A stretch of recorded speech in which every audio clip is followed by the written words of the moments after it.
no caminho e não me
before we hand over the microphone.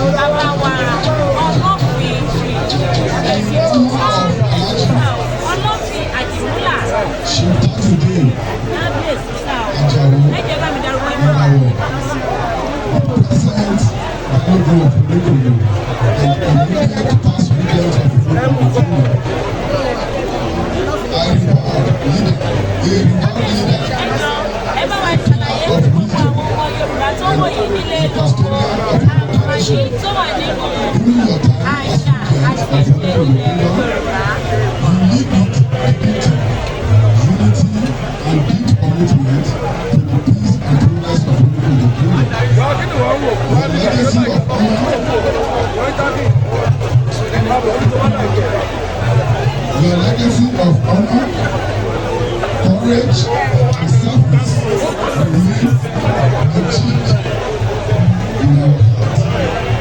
With gratitude and respect from His Royal Majesty, I love our worship with the Lord. I wish you a very good and the entire people of Nigeria. May each one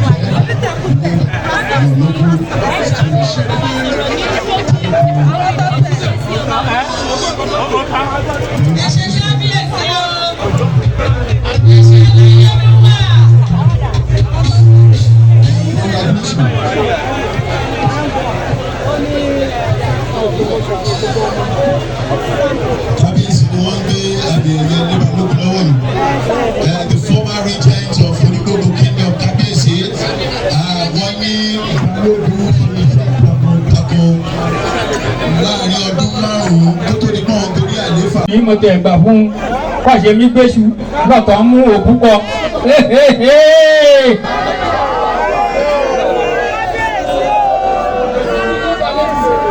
Balógun Àrímáyàlé ó bàyàrú mọ́ ọkùnrin gàlè ó fi léyọ gbàgà níwájú ó fi léyọ gbàgà lẹ́yìn.